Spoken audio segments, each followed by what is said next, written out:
Yep, it's just me. Welcome back to SMRN as we continue talking about the Ghost Xfinity Series as seen on sim racing media throughout the weeks in iRacing. My name is Zach, and I'm by myself. David starts college, and so David is doing that, and he's picked up a job, and I hardly ever see David. So, hello, Internet. It's just me today. But we are going to be talking about quite a number of things here on our weekly spin show as we'll replace David with text and see where we can go in terms of some content for you guys here today. On race day, the Ghost Xfinity Series takes on Talladega. As you can see on our rundown over here, we have just a few things to discuss. One is the fact that there is a clear favorite that we have overlooked, I guess, in the first couple weeks of the season. Jeffrey Radke is really putting on a show. He's back-to-back winners here at the Ghost Xfinity Series, and he could be posed to go 3 in a row, but we're at Talladega, which means any team gets a shot at a win. And I wanted to make sure that you guys on the Ghost Xfinity Series are well equipped to maybe laying down a fast lap that might get you pit stall number 1 for tonight's race. So without further ado, I want to encourage you guys to settle on in and let's take a look at what makes a fast lap here at Talladega. Right, here we are on our out lap here at Talladega, and there's just a few things you need to know when trying to tackle this track for qualifying. We are going down the backstretch here, and you got to get yourself really pumped up to carry as much speed as possible in this car throughout this racetrack. So, on your out lap, you need to be way up here against the wall. Even more so maybe than I am. I'm not super skilled at doing this, but I like to hang right around that white line up top there and try to carry as much speed out of the corner as possible. But I want to show you just some few things here on your first lap that might be scrubbing off some time for you here, and then we'll do it for real. So going down here into turn 1 and 2, the temptation is I want to drive where I'm comfortable. And sometimes for a driver, it's, I don't want to clip the apron. I want to be just as far off the bottom as I can. Well, unfortunately, you're scrubbing a lot of time off. Also, driver discipline down the backstretch is important. You don't want to be swaying back and forth like this. You want to make sure you're right on that yellow line, keeping as straight of a wheel as possible.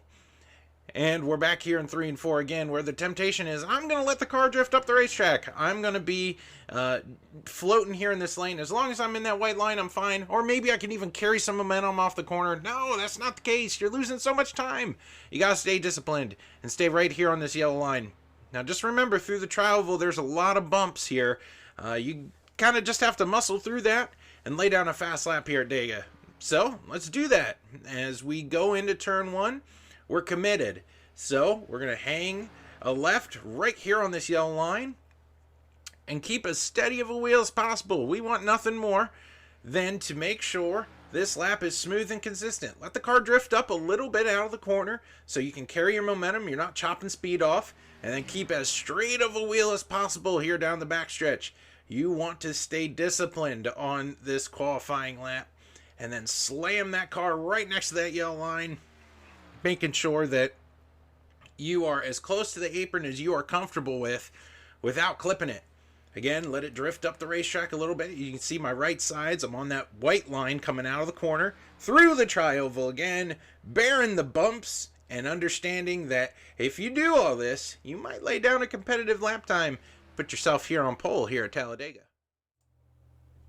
Pretty cool, huh? It's a whole new trick I found out here, and I am pumped to at least show a little bit of that to you. It's been a long time coming, being able to screen record stuff and figure all that out. But maybe as we continue in our adventure, that might be a regular part of our show here on SMRN. But in the meantime, just know, guys, that it takes a lot of discipline in order to lay down that fast lap here at this track. A lot of people take a look at Talladega and go, well, I can't. It doesn't matter where I start, right? It's Talladega. I can start last and I can win. Well, that might be true, but getting that number one pit stall is super important at a track like this. Just being able to plan out your pit strategy, being able to plan out, hey, who am I working with? Who am I going down pit road with? I hope that in your practice times, you guys are making it a priority to find those drivers that you're comfortable with racing with and communicate in practice. Let's work on getting down pit road. Let's work on fanning out and making sure we don't run over everybody getting down to pit road. What does my pit sign look like? All of these things are very useful things to practice going into a super speedway race such as Talladega. And just know that number one pit stall very well might be the difference maker from you winding up fourth in your line going down pit road and maybe winding up first by the time you leave. Qualifying here at this joint is no joke, and I am really excited to see what you guys put on display here tonight. And those are my fast lap tips for you if you want to take tips from somebody like me. But regardless, Talladega is pretty straightforward, but you have to stay disciplined, and that outlap is more important than what you might think. But let's talk about some underdog stories in terms of what this week might bring. I have a message for you, for the viewer that has been sticking around with the Ghost Xfinity Series for quite some time, and you're rooting on a driver that might have been featured in our underdog segment last week. If you don't know where that is, please find it. That's a great video.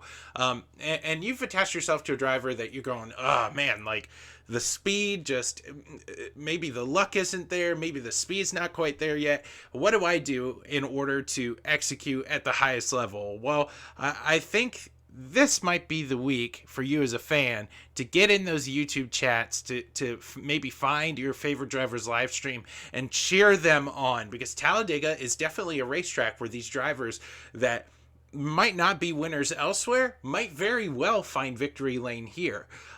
Understanding what tire strategy can do for a driver here. Some drivers might not even put left side tires on their cars throughout this race. That's just a little tip for you guys. But regardless, your underdog might just turn into a top dog story here early on in the Xfinity Series season. And when wins are a premium, it is important, if you are a driver, to capitalize on making sure that, hey, this in Daytona might be the only spots where I can take a win here. What are you going to do to race responsibly? Are you going to try to win the thing on lap one, or are these drivers going to take a step back off and go, okay, I understand what's in front of me. There's a long race, and I'm just going to put myself in the position to win. I've made friends during practice, and I've bought some goodwill from the competition to work with me throughout the race. I'm very curious as well to find out how manufacturers team up during Talladega, and I hope you are too. We might see the Chevrolet Brigade make a splash here, because it's very well known that all across NASCAR that Chevrolet doesn't exactly have the best bumping front bumpers on their cars in order to be super aggressive at these racetracks. Will that play a factor? I'm excited to see it. This field's been really competitive. This field's at times have been very clean for long periods of time. And as we go back to a plate track, are these guys going to settle in and ride? Or are they going to be a team that really works well together and says, you know what, we can't win it on lap one. Let's try to get to the finish line. And maybe out of that strategy, we might see an underdog or two, a Trevor Bayne of sorts, make his way to the front and snag a victory here, where wins are so important for the Xfinity Series points. But I do want to just leave you with one suggestion. Know this. As you race tonight, know that we here at SMRN are rooting you on. We meant what we said when we said this is a really fun league. Looking at drivers that are developing, that are growing, and that are turning into guys that very well should be in the Cup Series next season. We've seen some of those stories early on from this league. As you see, Radke's making his name well known throughout the league now with back-to-back wins. Your story very quickly could change, and a strong day, a strong mature day, I guess I should say, at Talladega would go a long way. So make sure that you put on a show, be aggressive, make those daring moves that we love to see, those slingshots, and but just be smart about it. Understand that these drivers are going to be as aggressive as they can, knowing that for some this is their only chance at a win. But maybe don't put that on display at lap one. Wait to the end of this thing to make sure that the best racing product is put out there. And I'm excited, and I know you are too, our fans that are watching, for more Ghost Xfinity Series action. Next week, we're going to shift our focus back towards more of the recap side of our video scheduling, but we just wanted to do something a little bit different, barring somebody's schedule and the tools that I have at my disposal. Guys, I hope you're pumped up for race day today, and I can't wait to watch you on Sim Racing Media. And until we meet again, my name is Zach, and only Zach. And remember, until we meet again, to keep on racing.